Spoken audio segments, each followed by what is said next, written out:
DS students TET and DSC exam రాసేటువంటి అభ్యర్థులకు మరియు స్టూడెంట్స్కి ఈ వీడియో చాలా ఉపయోగపడుతుంది. మరి రైతు గురించి 8వ తరగతి 11వ పాఠం కాపు బిడ్డ గంగుల షాయిరెడ్డి రచయిత తనదైన శైలిలో రైతు కవితతోటి మరి గేయాల రూపంలో మరియు పద్యాల రూపంలో షాయిరెడ్డి గారు ఈ పాఠ్యాంశాన్ని తీసుకోవడం జరిగింది. మరి షార్ట్ వీడియోలో పాఠం ఉద్దేశము మరియు గేయాన్ని కూడా మరి చెప్పడం జరిగింది. పాఠ్యభాగ వివరాలు కూడా ఈ పాఠ్యభాగ వివరాలు ఏమిటంటే పాఠం కావ్య ప్రక్రియకు చెందింది అని కూడా మరి వర్ణనతో కూడినది, అంటే వర్ణించడం.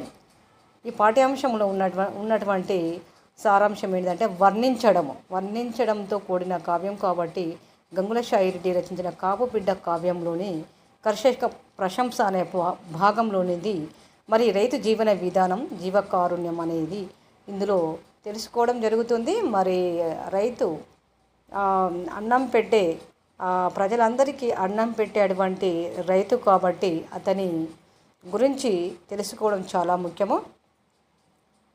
మరి గంగుల షాయిరెడ్డి పద్య రూపములలో వర్ణించడం జరిగింది. రైతు కవి అతని యొక్క రచనలో మరి పద్యాలు ఇవ్వడం జరిగింది.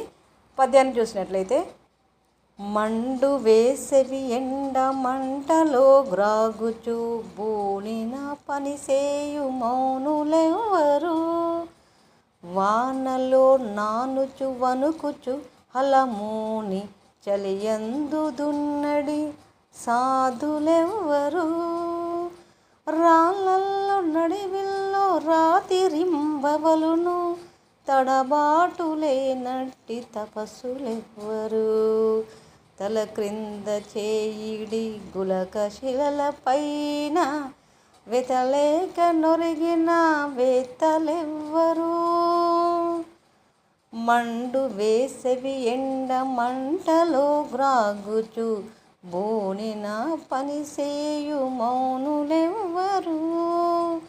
మంటలు మండే వేసవి కాలంలో మంటలలో కూడా పని చేయడానికి మంట వేడిమిని తట్టుకొని కూడా పని చేయడానికి ముందుకు మరి చేసేటువంటి మౌనులు ఎవరున్నారు అంటే ఋషులు ఎవరున్నారు, అలాంటి వారు ఎవరున్నారు. వానలో నానుచు వణుకుచు హలమోని చలియందు దున్నడి సాధువులు ఎవరు అంటే వానలో నానుకుంటూ